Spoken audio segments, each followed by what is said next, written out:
지난번 광고 드린 것처럼 오늘은 대독 설교로 말씀을 나누도록 하겠습니다. 네. 흐르는 강물을 거꾸로 거슬러 오르는 연어들의 도무지 알 수 없는 그들만의 신비한 이유처럼 그 언제서부터인가 걸어오는 이 길 앞으로 얼마나 더 많이 가야만 하는지. 가수 강산의 씨가 부른 거꾸로 강을 거슬러 오르는 저 힘찬 연어들처럼의 1절 가사입니다. 이 노래 가사를 보시면 하루하루 힘겹게 살아가는 인생의 길이 어둡고 또 힘들다고 할지라도 걸어가다 보면 어느 날 모든 일에 감사하게 될 것이라고 하는 희망찬 노래입니다. 어찌 보면 그리스도인의 이 삶이 흐르는 거친 이 세상의 물결을 거슬러 오르는 연어들 같다는 생각이 들기도 합니다. 그것은 어둠의 공중권세 잡은 자들이 지배하는 이 세상에서 성도가 믿음을 지키며 또 하나님을 섬기면서 살아갈 때에 필연적으로 마귀의 세력과 문화와 충돌하기 때문입니다. 우리는 요한계시록 13장에서 교회와 성도를 박해하고 유혹하는 두 짐승이 출현하고 있다는 사실로 말씀을 알아보고 있습니다. 지난주에는 바다에서 나오는 짐승의 정체에 대해서 함께 살펴봤습니다. 바다에서 올라오는 이 짐승은 위조의 대가인 용으로부터 능력과 권세를 받아 수많은 거짓 선지자들을 동원하여 사람들의 영혼을 유혹하고 멸망에 이르게 한다고 하였습니다.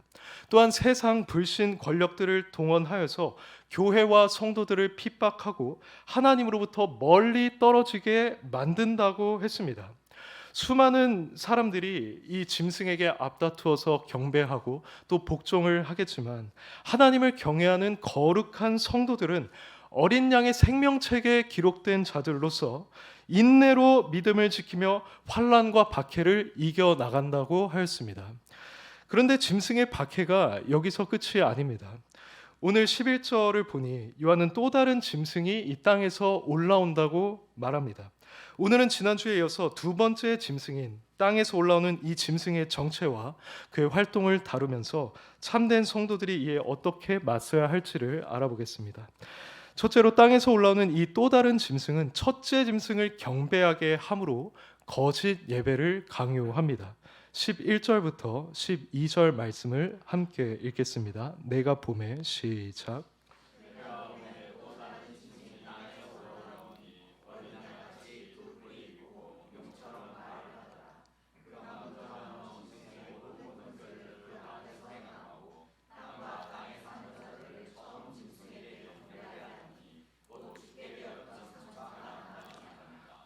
이 11절은 땅에서 올라오는 두 번째 짐승의 모습을 묘사하고 12절부터 15절은 이 짐승이 하는 행동을 묘사합니다.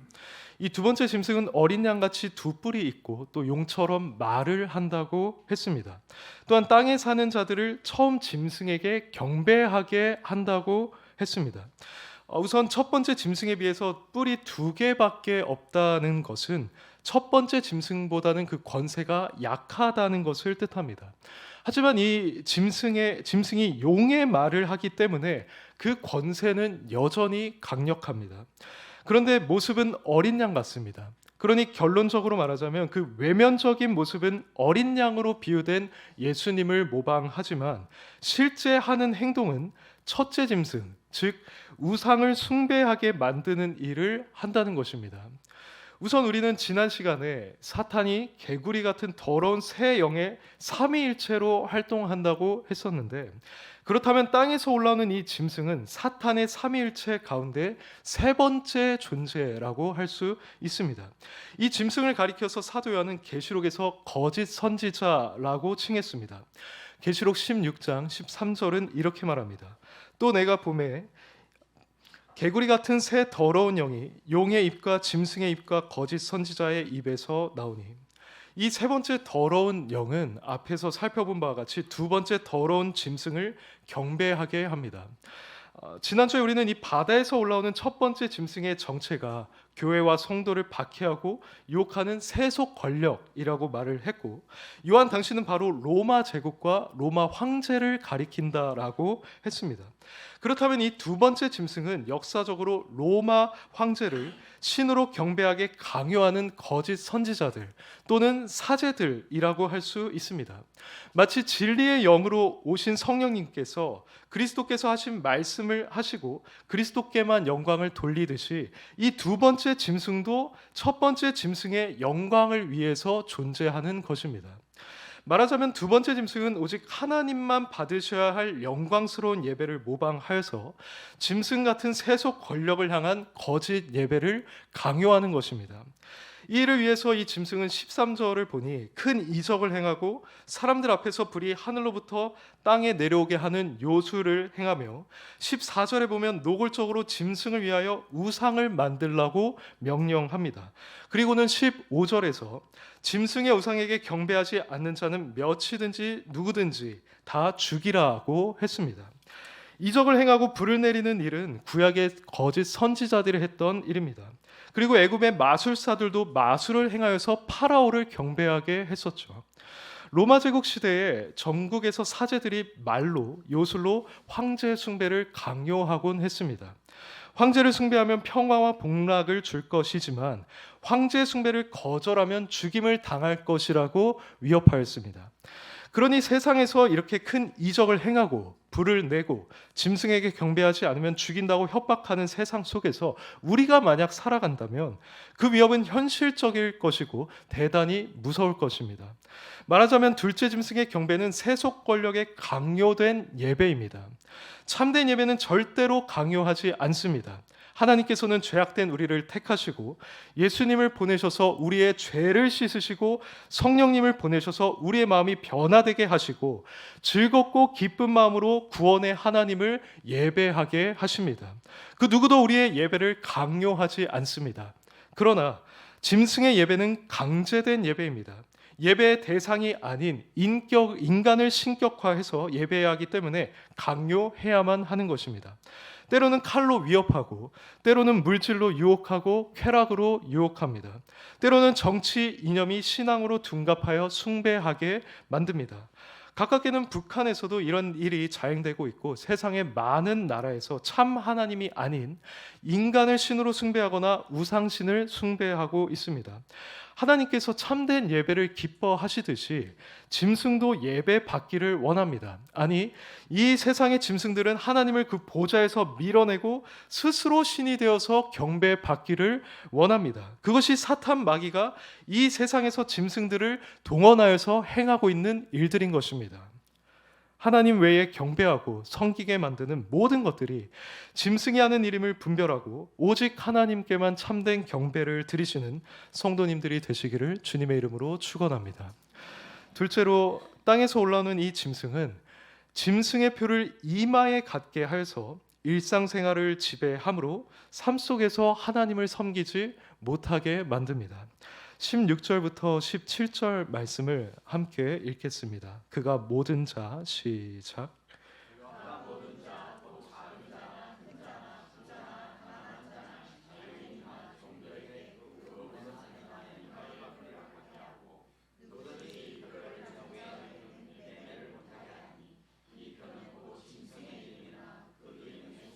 아멘.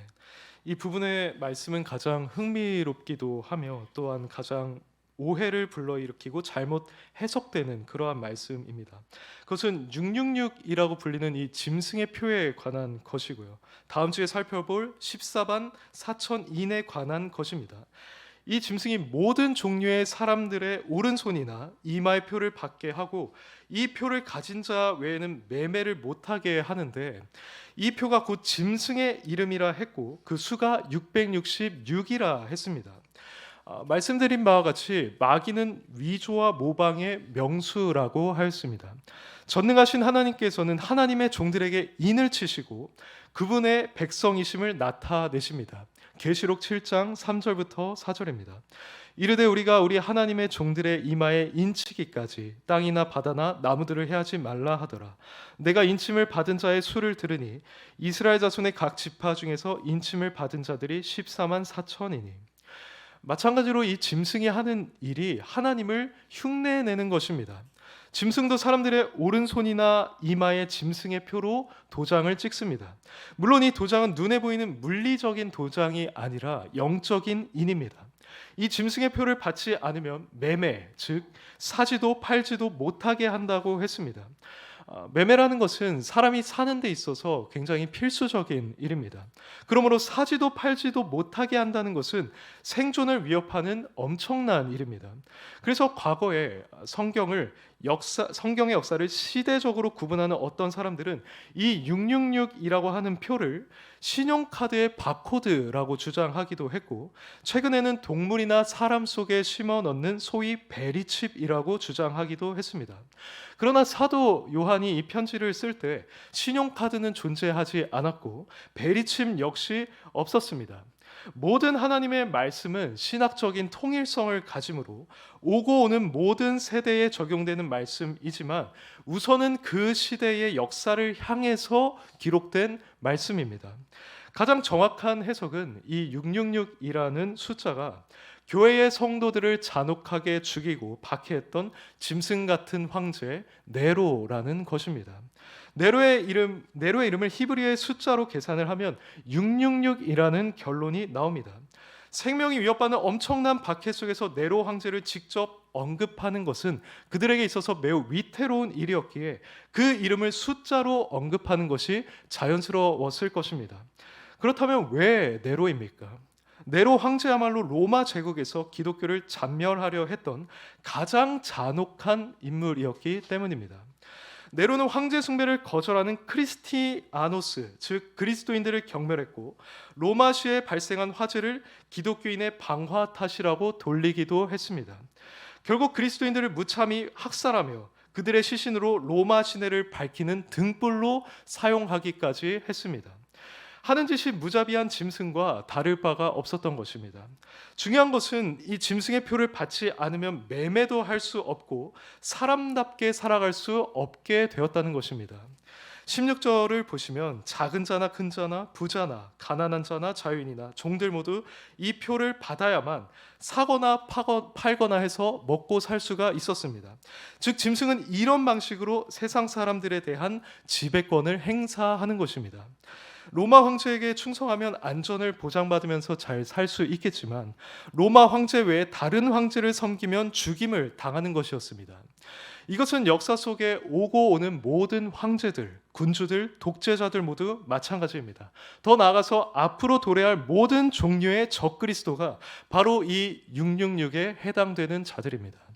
우리는 불과 100여 년 전에 일본의 침략을 받아서 일본의 신인 신사참배를 강요받았습니다. 그리고 지금도 북한에서는 김일성, 김정일 우상화 작업에 따라서 두 부자를 신처럼 섬기고 있습니다. 이런 짐승의 표를 거부한다면 그것은 그 자체로 생존의 위협을 받게 되는 것입니다. 그러나 그리스도인들은 결코 두 황제를 섬길 수 없습니다. 예수님께서는 다음과 같이 말씀하셨습니다. 한 사람이 두 주인을 섬기지 못할 것이니 혹 이를 미워하고 저를 사랑하거나 혹 이를 중히 여기고 저를 경히 여김이라고 경고하셨습니다. 이 그리스도인들이야말로 사회적으로 경제적으로 불이익을 당하고 박해를 받는다 해도 짐승에게 경배할 수 없는 자들인 것입니다. 세상 모든 사람들이 다 짐승의 우상에게 경배를 하지만 그리스도인들은 죽임을 당한다 할지라도 결코 짐승을 섬길 수 없습니다. 성도된 우리들에게는 유일한 왕이시자 유일한 구원자이신 어린 양 예수 그리스도만이 경배를 받으시기에 합당한 분이시기 때문입니다. 그러므로 어떤 박해가 와도 나와 내 집은 오직 여호와만 섬기겠노라고 고백했던 여호수아처럼 두려워하지 않고 담대함으로 전능하신 하나님만 섬기시고 예배하시는 성도들이 되시기를 주님의 이름으로 축원합니다. 마지막으로 총명한 자들은 그 짐승의 수를 분별하여 짐승에게 굴복하지 않고 하나님께 충성하며 살아갑니다. 18절 말씀을 함께 읽겠습니다. 지혜가 여기 있으니 시작.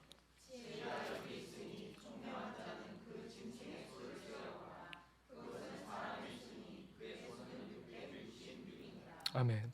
우리가 짐승의 표를 받지 않고 믿음과 신앙의 정절을 지키며 하나님께 예배해야 하지만 그것이 현실에서 결코 쉬운 것은 아닙니다. 그것은 짐승의 권세와 박해가 실로 무섭고 두려운 것이기 때문입니다. 그러나 참된 성도는 그럼에도 불구하고 하나님을 배교하지 않고 인내로서 믿음을 지켜냅니다. 왕후 에스더는 죽으면 죽으리이다 라는 고백으로 규례를 어기고 왕에게 나아가 하나님의 택한 백성들을 보호하였습니다. 그리고 다니엘의 세 친구들은 왕의 금신상에 절하라는 명령을 어기고 여호와 하나님을 경배한 이유로 맹렬히 타는 풀무불에 던져짐을 당했습니다. 그때 다니엘과 세 친구들은 이렇게 고백합니다. 왕이여, 우리가 섬기는 하나님이 계시다면 우리를 맹렬히 타는 풀무불 가운데서 능히 건져내시겠고 왕의 손에서도 건져내시리이다. 그렇게 하지 아니하실지라도 왕이여, 우리가 왕의 신들을 섬기지 아니하고 왕이 세우신 금신상에게 절하지도 아니할 줄을 아옵소서. 다니엘의 이 세 친구뿐만 아니라 다니엘 자신도 규례에 개의치 않고 하루에 3번씩 하나님께 기도하다가 사자굴에 던져지기도 하였습니다. 종말을 살아가는 우리 신자들에게도 바로 이런 신앙의 각오가 필요합니다. 요한은 우리에게 이렇게 말합니다. 지혜가 여기 있으니 총명한 자는 그 짐승의 수를 세어보라. 여기 총명한 자가 누구입니까? 지혜는 또 어디에 있습니까? 지혜의 근원은 어디입니까? 지혜의 근원은 예수 그리스도이십니다. 우리 예수님은 잠언 8장에서 지혜로 비유되어 있습니다. 잠언 8장 1절부터 4절은 이렇게 기록합니다. 지혜가 부르지 아니하느냐? 명철이 소리를 높이지 아니하느냐? 그가 길가의 높은 곳과 내 거리에 서며 성문격과 문 어기와 여러 출입하는 문에서 불러 이르되 사람들아, 내가 너희를 부르며 내가 인자들에게 소리를 높이노라. 그리고 나서 8장 마지막 절인 36절은 이렇게 결론을 내립니다. 대저 나를 얻는 자는 생명을 얻고 여호와께 은총을 얻을 것임이니라. 그러나 나를 잃는 자는 자기의 영혼을 해하는 자라. 나를 미워하는 자는 사망을 사랑하느니라. 복음서에 보시면 우리 예수님께서 어린아이 시절에 성전에서 선생들 사이에 앉으사 그들에게 듣기도 하고 또 묻기도 하셨습니다. 그때 그 듣는 자가 다 그 지혜와 대답을 놀랍게 여기더라고 기록했습니다. 그렇다면 총명한 자는 이해를 소유한 지혜를 가진 자인데 그는 바로 예수 그리스도를 믿음으로 지혜를 얻은 자를 가리킵니다. 이들은 이런 믿음과 이해로 어떤 일이 있어도 짐승에게 예배하지 않는 거룩하고 신실한 사람들입니다. 이유는 신자만이 이해력과 믿음으로 이 짐승의 수를 세어볼 수 있는 총명한 사람들이기 때문입니다. 그 숫자가 무엇입니까? 그것은 사람의 수요 666입니다. 요한 당시 이 666은 무시무시한 박해를 주도하는 네로 황제였지만 신자들은 네로를 두려워하지 않았습니다. 이유는 네로 황제 역시 죄인이요 하나님의 심판을 당할 자이기 때문입니다. 또한 그 짐승의 수가 666이라는 것은 매우 모자라고 불완전한 숫자입니다. 히브리어에서 7은 완전함을 뜻합니다. 그러니 666은 7에 미치지 못하는, 즉 완전에 미치지 못하는 불완전함과 실패를 상징합니다. 사탄 마귀는 역사 이래로 그리스도인들을 죽이려고 했고 교회와 성도들을 잔혹하게 멸절하려 했지만 하나님의 주권적인 섭리와 보호하심으로 그의 공격은 번번이 실패로 돌아갔습니다. 그러므로 참된 신자들은 결코 짐승을 두려워할 필요가 없습니다. 짐승의 권세가 아무리 강력하다고 할지라도 그는 좀 모자랍니다. 그의 모략과 계략은 실패합니다. 그러므로 총명이 있는 자는 이런 짐승의 숫자를 분별할 줄 알아야 합니다. 그리스도의 몸된 교회를 도전하는 자들, 성도들을 박해하고 죽이려 하는 자들은 그 외형적인 모습이 무섭고 또 두렵다 할지라도 그들이 활동하는 기간은 오직 1260일 뿐이요 그것조차 성공하지 못할 것이기 때문입니다. 그러므로 진실한 교회와 성도들은 다니엘과 같은 또 에스더와 같은 담대함이 필요합니다. 에스더와 같은 일사각오의 신앙 정신이 필요합니다. 우리가 사탄 마귀와 싸워 이겨야 또 승리해야 하는데 사실 우리 자신과의 싸움에서도 우리는 자주 실패하는 자들이 아닙니까? 그렇기에 참된 성도는 더욱더 경건을 훈련하고 또 연습해야만 합니다. 군사같이 강하게 은혜 안에서 자라고 믿음을 굳게 하여서 사탄 마귀를 대적하는 용기의 사람들이 되어야만 합니다. 이런 성도들만이 14만 4천 인에 속하게 될 것입니다. 이런 성도들만이 어린 양이 시온산에 서 계시며 이미 승리하셨다는 사실을 깨닫게 될 것입니다. 그러므로 온갖 모습으로 우리를 유혹하는 이 짐승에게 굴복하지 마시고 오직 어린 양의 승리 안에서 승리의 싸움을 싸우시는 충성된 일꾼들이 되시길 주님의 이름으로 축원합니다. 사랑하는 성도 여러분, 말씀을 맺겠습니다. 우리 주님께서는 누가복음 18장 8절에서 인자가 세상에 올 때 세상에서 믿음을 보겠느냐라고 말씀하셨습니다. 또한 마태복음 24장 10절부터 13절에서는 이렇게 예언하셨습니다. 그때 많은 사람이 실족하게 되어 서로 잡아주고 서로 미워하겠으며 거짓 선지자가 많이 일어나 많은 사람들을 미혹하겠으며 불법이 성함으로 많은 사람의 사랑이 식어지리라. 그러나 끝까지 견디는 자는 구원을 얻으리라.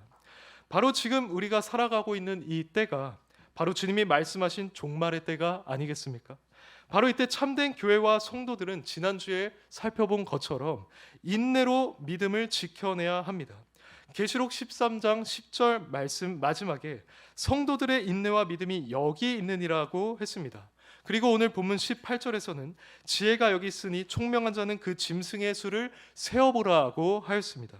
그러므로 교묘한 방식으로 우리의 정신을 빼앗고 또 생명을 위협하려는 짐승의 권세 앞에서 정신을 차리고 깨어 근신하며 인내하여 믿음을 지키고 지혜 있는 총명한 자가 되어서 짐승의 수를 분별하고 저를 대적하여 물리쳐야만 할 것입니다. 하나님의 말씀에 위배되는 그 어떤 위협과 강요에도 굴복하지 마시고 믿음과 인내로서 정절을 지키며 오직 한 분 하나님만 주님 다시 오실 때까지 경배하시는 성도들이 되시기를 주님의 이름으로 축원합니다. 아멘.